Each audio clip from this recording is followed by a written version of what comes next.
আসসালামু আলাইকুম রহমতুল্লাহি ওয়া বারাকাতুহু।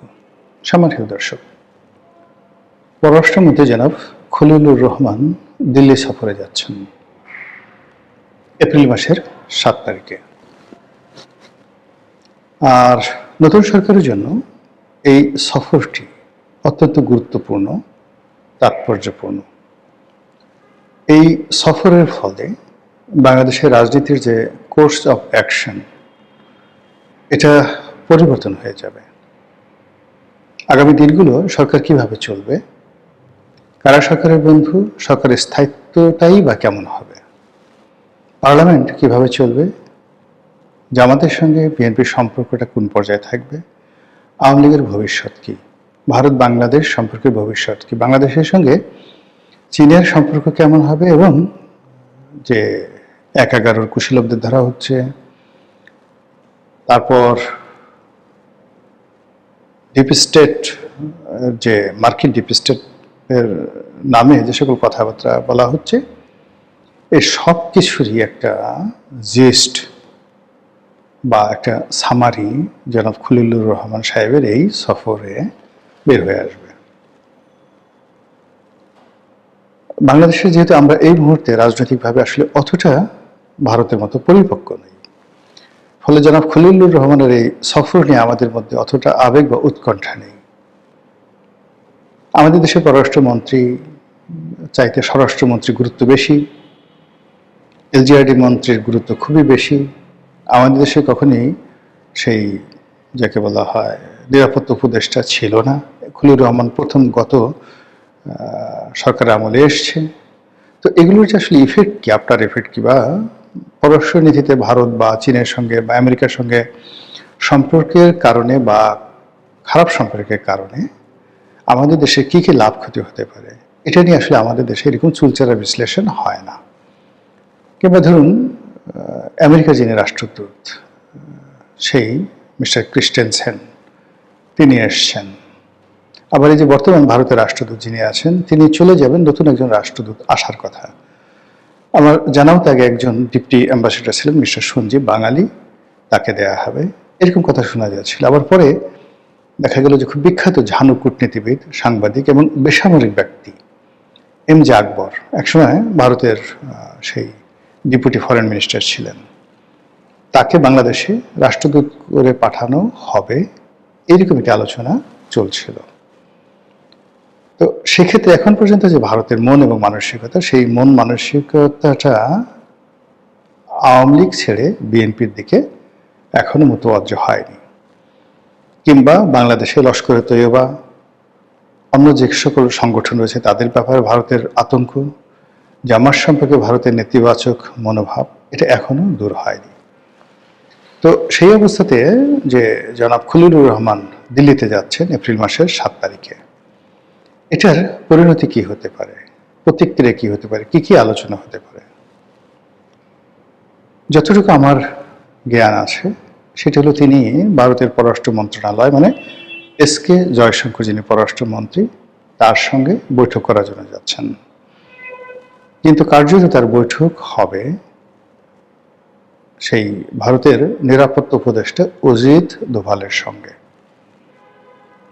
বাংলাদেশের অভ্যন্তরীণ নিরাপত্তা নিয়ে, সীমান্তে নিরাপত্তা নিয়ে, এবং ইতিপূর্বে যখন মিস্টার খলিলুর রহমান নিরাপত্তা উপদেষ্টা ছিলেন ইউনূসের জমানাতে, তখন তার সঙ্গে যে বৈঠক হয়েছিল, অর্থাৎ অজিত দোভাল ভার্সেস খলিলুর রহমান, সেই বৈঠকে ইউনূস জমানাতে স্পষ্ট তিনি কতগুলো প্রমাণ, ডকুমেন্ট, কাগজপত্র তিনি খলিলুর রহমানের হাতে দিয়েছিলেন, যেখানে তিনি দেখাচ্ছিলেন যে বাংলাদেশের সীমান্তের বেশ কয়েকটি পয়েন্টে অনেকগুলো জঙ্গি সংগঠনের তৎপরতা চলছে, ঘাঁটি আছে।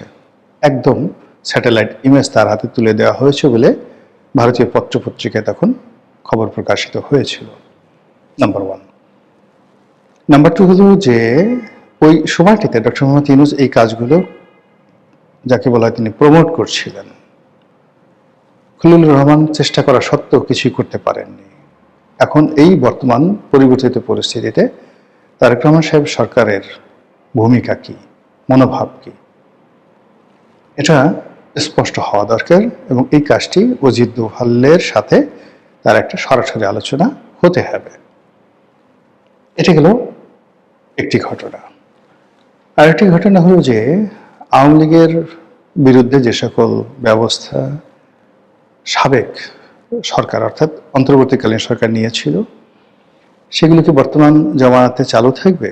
এই প্রশ্নসঙ্গত কারণে অজিত দোভালের পক্ষ থেকে আসবে, এমনকি জয়শঙ্করের পক্ষ থেকে আসবে। কোনো কারণে আন্ডার টেবিল বা প্রকাশ্যে যদি নরেন্দ্র মোদীর সঙ্গে তার বৈঠক হয় খলিলুর রহমান সাহেবের, সেক্ষেত্রে এই ধরনের আলোচনায় সেখানে প্রাধান্য পাবে এবং ভারত এই বৈঠকটিকে কার্যকর করার জন্য এবং খলিলুর রহমানের যে সফর এটিকে ফলপ্রসূ করার জন্য ইতিমধ্যে যেভাবে বন্ধুত্বের হাত বাড়িয়ে দিয়েছে তার কিছু নমুনা আমরা দেখতে পেয়েছি। 2 দফায় ভারত তাদের নিজেদের দেশে জ্বালানি সমস্যা, ডিজেলের সমস্যা থাকা সত্ত্বেও শেখ হাসিনার জামানাতে যে চুক্তি হয়েছিল, তেল সরবরাহ করার চুক্তি এবং অন্যান্য যে সকল চুক্তি হয়েছিল, সেই চুক্তি মূলত ভারত সম্মান দেখায়নি গত 17 মাসে, মানে ডক্টর মোহাম্মদ ইউনূসের জামানাতে। তো সেই চুক্তির বলে ইতিমধ্যে 2 দফায় ভারত মানে বিপুল পরিমাণ ডিজেল তাদের যে বাংলাদেশ ভারত যে পাইপলাইন তৈরি করা হয়েছে সেই পাইপলাইনের মাধ্যমে বাংলাদেশে সরবরাহ করেছে। এটা বন্ধুত্বের একটা চরম নিদর্শন। আপনারা জানেন যে এখন সারা দুনিয়া ডিজেলের জন্য হাহাকার করছে।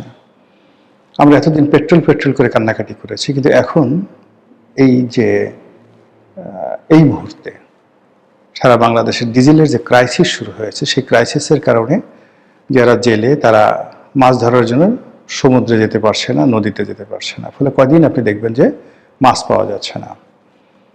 এই যে মৌসুম চলছে, কৃষি মৌসুম, এই কৃষি মৌসুমে সেচ দেওয়ার জন্য যে সকল পাম্প চলবে সেই পাম্প চলার জন্য ডিজেল নেই। আর ডিজেল যদি না থাকে, যদি বিদ্যুৎ সরবরাহে ঘাটতি দেখা দেয়, ফলে ডিজেল এবং বিদ্যুতের উপর নির্ভরশীল যে সকল সেচ প্রকল্প রয়েছে প্রান্তিক বাংলাদেশে, সেখানে রীতিমতো হাহাকার শুরু হয়ে যাবে। এবং এবছর আমরা এই মৌসুমে ফসলে যদি মার খাই, দুর্ভিক্ষ নিশ্চিত, যেটি আমদানি দিয়েও পোষানো যাবে না। আমাদের খাদ্যের অভ্যাস এবং আমাদের চালের যে প্রয়োজন, এটি পৃথিবীর কোনো দেশে এত চাল উৎপন্ন করে কেবলমাত্র বাংলাদেশের 18 কোটি মানুষকে ভাত খাওয়াতে পারে না। মানে ভেদ বাঙালি আমরা আমাদের যে খাবার খাই তার 90% হলো ভাত। আর ধরুন চীন চাল উৎপন্ন করে, শ্রীলঙ্কা করে, ভারত করে, এখনো পর্যন্ত তাদের যে খাবারে ভাত থাকে তরকারি রূপে, অর্থাৎ 20% থাকে ভাত, আর বাকি তারা অন্যান্য খাবার খায়। আর আমাদের দেশে 90% হলো ভাত, আর বাকি অন্যান্য খাবার, তরি তরকারি, মাছ মাংস, দুধ টুধ যা কিছু আছে সব। তো এই যে 18 কোটি মানুষের মুখে অন্ন তুলে দেওয়ার জন্য আমাদের কৃষকরা যে নিরলস পরিশ্রম করে যাচ্ছে, তার জন্য ডিজেল অপরিহার্য, যেটা আমাদের এই মুহূর্তে নেই, সারা দুনিয়াতে নেই, ভারতেরও নেই। কিন্তু তারপরেও ভারত বাংলাদেশকে 2 দফায় মানে ডিজেল দিয়েছেন। সেই কত টন, 5000 মেট্রিক টন বা 9000 মেট্রিক টন, এরকম 2 দফাতে চালানে আসছে, হিউজ। এটি মূলত বর্তমান সরকারের সাথে একটি সম্পর্ক তারা স্থাপন করতে চাচ্ছে। ভারত বাংলাদেশ যে ভিসাগুলো বন্ধ ছিল, সেই ভিসা এখন চালু করে দিয়েছে এবং আংশিকভাবে, পরিপূর্ণভাবে না, আংশিকভাবে এখন ভারতীয় দূতাবাস থেকে বাঙালিদের জন্য বা বাংলাদেশিদের জন্য ভিসা সেখানে ইস্যু করা হচ্ছে এবং অনেক লোক এখন ভারতে যাচ্ছে। এবং যারা এই কদিন আগে দিল্লি না পিন্ডি বলে গালাগালি করতে এবং মরে গেলেও ভারত যাবে না, যারা ইল্লু পিঙ্কুদের, যাকে বলা হয় মানুষ পুত্রহী রূপে বাংলাদেশের মাটিতে জ্বলন্ত ছিটায় যাবে কিন্তু ভারতে চিকিৎসা করতে যাবে না, তারাও এখন নিজেরা সহ তাদের বাপ মা আত্মীয় স্বজনকে এখন ভারতে চিকিৎসা করতে পাঠাচ্ছেন। তো এই যে একটা অবস্থা চলছে, বন্ধুত্বের একটা নিদর্শন চলছে, এই নিদর্শনটা মূলত ভারত দেখিয়েছে কেবলমাত্র এই খলিলুর রহমানকে সম্মান দেখানোর জন্য, তারেক রহমান সাহেবের সঙ্গে একটা সম্পর্ক স্থাপন করতে চায় এটি প্রদর্শন করার জন্য। তো সেখানে ভারতের কনসিডারেশনগুলো কি? ভারতের প্রথম কনসিডারেশনগুলো হবে যে আওয়ামী লীগ জামানাতে যে সকল চুক্তি হয়েছে এবং যে চুক্তিগুলো ভারতের পক্ষে আছে, সেই চুক্তিগুলো শতভাগ তারা বাস্তবায়ন করতে চাইবে। 2 নম্বরে তারা যেটা চাইবে সেটা হলো বাংলাদেশের ভূমি ব্যবহার করে কোনো অবস্থাতেই যেন ভারতে কোনো জঙ্গি তৎপরতা না চালায়, এবং তাদের যে অতীত অভিজ্ঞতা 2001 থেকে 2006 সালে সেই 10 ট্রাক মামলা, সেই উলফাদের বিদ্রোহ, উলফা নেতা পরেশ বড়ুয়াকে বাংলাদেশে জায়গা দেওয়া ইত্যাদি নানা ঘটনা তারা এই বিএনপি জমানাতে দ্বিতীয়বার ঘটতে দেবে না। থার্ডলি হলো যে আওয়ামী লীগকে তাদের অবশ্যই রাজনীতি, আওয়ামী লীগ এবং শুধু আওয়ামী লীগ না, আওয়ামী লীগ এবং জাতীয় পার্টি, এই দুটো সংগঠনকে রাজনীতি করার সুযোগ অবশ্যই দিতে হবে। তো এই যে প্রকল্পগুলো নিয়ে জয়শঙ্কর বসে আছেন, মোদি বসে আছেন, তারপর অজিত দোভাল বসে আছেন, এই প্রকল্পের বাইরে আনঅফিশিয়ালি আরেকটি প্রকল্প, সেটা হলো জামাতকে ডলা দাও, জামাতকে আচ্ছা মতো ডলা দাও। এখন সেটা কি বিএনপি করবে? সেটা কি পারবে? আর এই কাজটা ভারত কেন করতে চাইবে? এর কারণ জামাতের সঙ্গে তো ভারতেরও যোগাযোগ আছে। আমরা দেখেছি স্বয়ং তারেক রহমান সাহেব বলেছেন যে মানে তারেক রহমান, আন্দালিব রহমান পার্থ বোধহয় বলেছেন যে এই নির্বাচন পূর্ব সময় ভারতের সঙ্গে জামাতের আমিরের একাধিক বৈঠক হয়েছে। তো সেক্ষেত্রে ভারতীয় কর্তৃপক্ষ তো তারাও স্বীকার করেছে যে তারা বাংলাদেশে সকল রাজনৈতিক দলের সঙ্গে রুটিন বৈঠক করে এবং তার প্রেক্ষিতে জামাতের সঙ্গে তাদের বৈঠক হয়েছে। কিন্তু বৈঠকের পরেও কিন্তু তারা জামাতকে আস্থায় নিতে পারেনি। জামাতের সঙ্গে এখনো তারা বার্গেনিং করছে, কিন্তু তারা কখনোই চাইবে না জামাত এবং বিএনপি এক হোক। এজন্য জামাত এবং বিএনপির মধ্যে যেতে বিরোধ হয়, এই জন্য বিএনপিকেও তারা শর্ত দেবে জামাতের উপরে যুদ্ধাপরাধের সেই অভিযোগ আবার চাপাও, আবার সেই যুদ্ধাপরাধের বিচার তোমরা শুরু করো। এবং ইতিমধ্যে আপনারা দেখেছেন যে আমেরিকার একজন কংগ্রেসম্যান তিনি একটি বিল উত্থাপন করেছেন যে 71-এ যে গণহত্যা হয়েছিল সেটাকে জেনোসাইড হিসাবে আখ্যা দেওয়ার জন্য।